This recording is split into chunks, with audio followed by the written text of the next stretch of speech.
Satu hari, tokoh besar bernama Imam Hasan al-Basri tengah berjalan di pasar kota Basrah.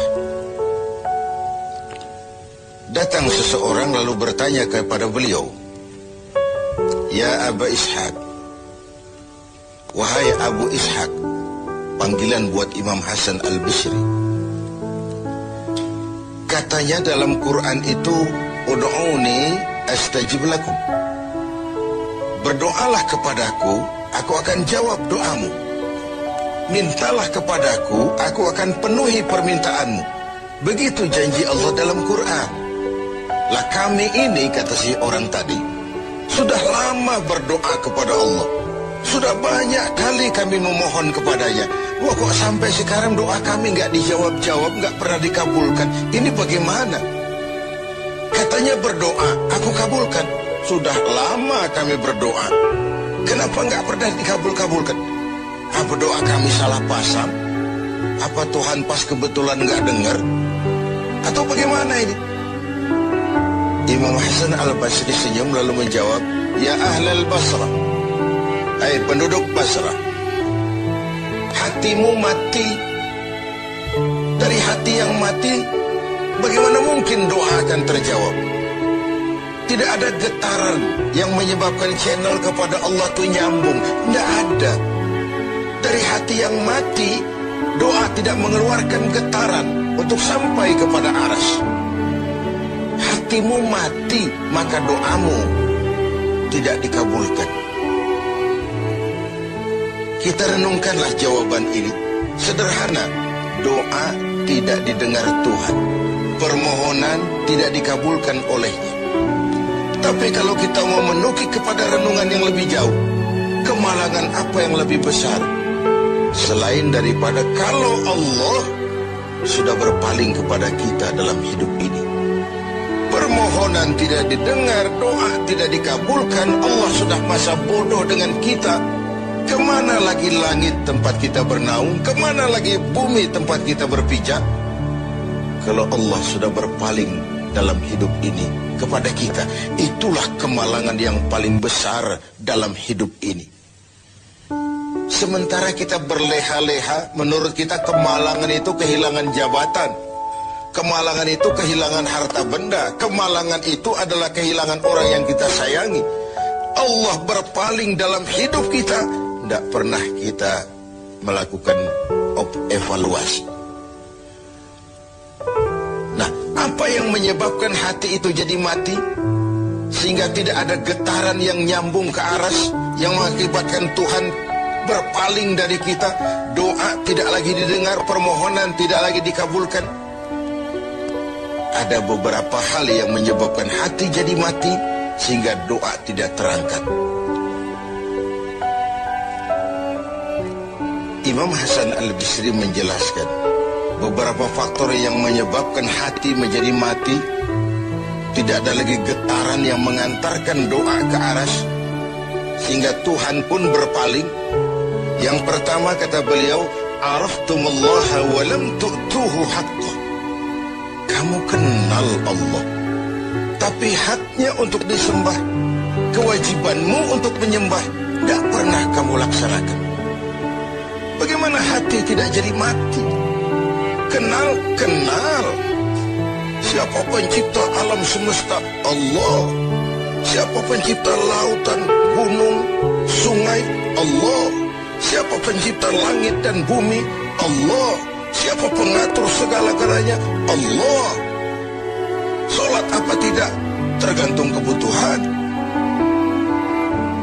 Kamu kenal Allah, tapi haknya untuk disembah, kewajibanmu untuk menyembah, tidak pernah kamu laksanakan. Bukankah simpel bahwa Fatihah saja mengajarkan iyyaka na'budu wa iyyaka nasta'in? Hanya kepadamu kami menyembah dan hanya kepadamu kami mohon pertolongan. Tertibul kalimat, na'budu dulu baru nasta'in. Kalau na'budu terlaksana, nasta'innya pasti top chair. Hanya kepadamu kami menyembah, hanya kepadamu kami mohon pertolongan. Kalau ibadah beres, pertolongan pasti datang. doa didengar, permohonan dikabulkan, munajat pun diterima. Kenapa? Na'budunya beres, maka nasta'innya nikmat. Tidak diajarkan kita iyyaka nasta'in wa iyyaka na'budu, tapi na'budu dulu, baru kemudian nasta'in. Kalau hati tidak mau mati, janganlah pengenalan kita kepada Allah tidak diiringi dengan pendekatan kita kepadanya. Bagaimana cara mendekat kepada Allah? Logika saja. Mau dekat dengan presiden, ikuti peraturan yang dibuat oleh protokolernya presiden. Mau dekat dengan gubernur, ikuti peraturan yang disusun oleh protokolnya gubernur. Tidak bisa mau dekat dengan gubernur bikin peraturan sendiri. Mau dekat dengan Allah bikin metode sendiri. Dengan jalan ngelamun, duduk madep ngidul, bengong 4-5 jam, lalu mau dekat dengan Allah. Mau dekat dengan Allah, ikuti cara yang sudah diatur oleh Allah melalui utusan-utusannya. Bukan dengan cara membuat sesuatu sendiri. Ini yang pertama. Lalu yang kedua, yang menyebabkan hati jadi mati, qara'tumul Qur'an walam ta'malu bih. Kamu baca Al-Quran, kamu dengungkan Al-Quran, kamu sanjung Al-Quran, walam ta'malu bih, tapi isinya, ajarannya tidak pernah kamu laksanakan. Isinya, ajarannya sering malah diinjak-injak. Bukankah kita hidup di satu zaman di mana tuntunan sudah menjadi tontonan, dan tontonan sering dianggap sebagai tuntunan? Bukankah kita hidup di satu masa di mana orang yang jujur dikhianati dan pengkhianat malah diberikan amanah? Bukankah zaman ini sudah terjadi pergeseran nilai yang sedemikian rupa? Kita baca Al-Quran, kita musabakohkan pula bacaannya, tapi isinya, ajarannya tidak pernah kita laksanakan. Bahkan nyaris sering kita injak-injak. Hati jadi mati. Sama dengan kalau kita dikirimi surat oleh seseorang yang sangat kita kagumi. Kita baca surat itu siang malam. Kita ceritakan kepada orang, saya dikirimi surat oleh orang yang sangat saya kagumi. Tapi perintah yang ada dalam surat itu tidak pernah kita laksanakan. Saya percaya betul yang kirim surat mesti marah. Kau baca itu penting supaya kau ngerti apa isinya, tapi setelah kau ngerti mau ia laksanakan. Begitu Al-Quran diturunkan kepada kita, kamu baca Al-Quran, tapi isinya tidak pernah kamu amalkan. Bagaimana hati tidak akan menjadi mati karenanya? Pemirsa TV7 yang berbahagia, yang ketiga penyebab hati itu menjadi mati, akaltum ni'mata rabbikum walam tashkurulah. Kamu makan nikmat Tuhanmu, tidak pernah kamu bersyukur kepadanya. Ikan Tuhan di laut itu tiap hari diciduki, tapi Tuhannya diabaikan. Tidak pernah sesaat pun dalam hidup ini nikmat Allah pernah berhenti. Sejak kita bangun tidur sampai kita tidur kembali, bahkan tidur itu sendiri. Dari sekian nikmat yang kita tidak akan pernah sanggup menghitungnya, Tuhan cuma minta syukuri nikmat itu. Kalau kau syukuri, aku tambah. Kalau kau ingkar, azabku itu pedih. Tiap hari kau makan nikmat Tuhanmu, akaltum ni'mata rabbikum. Kau makan nikmat dari Tuhanmu, walam tashkurulah, tapi kepadanya kamu tidak pernah bersyukur. Baik syukur dalam bentuk ucapan, lebih-lebih syukur dalam bentuk perbuatan. Karena kalau syukur ucapan semua bisa. Alhamdulillah, terima kasih Tuhan, puji syukur, terima kasih Tuhan.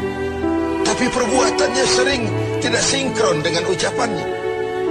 Kalau saya diberikan harta oleh Allah, mulut saya tidak pernah berhenti. Alhamdulillah Tuhan, terima kasih dikasih harta. Tapi pelitnya 17 setan. Rasanya orang itu baru syukur perbuatan, baru syukur ucapan, belum syukur perbuatan. Karena syukur perbuatan artinya mempergunakan suatu nikmat sesuai dengan kehendak yang memberikan nikmat itu. Allah memberikan harta kepada saya. Apa yang Allah kehendaki dengan menggunakan harta ini? Bagaimana kehendak Allah tentang penggunaan harta ini? Allah memberikan jabatan kepada saya. Apa yang Allah kehendaki dengan memberikan jabatan ini kepada saya? Mempergunakan suatu nikmat sesuai dengan kehendak yang memberinya. Itulah syukur yang sebenarnya. Ini yang keempat. Yang kelima, penyebab hati itu jadi mati. Qultum annal mauta haqqun wa lam tasta'iddu lah. Kamu yakin, kamu percaya, kamu tahu betul hidup akan berakhir dengan kematian. Namun kau tidak pernah mempersiapkan diri untuk itu.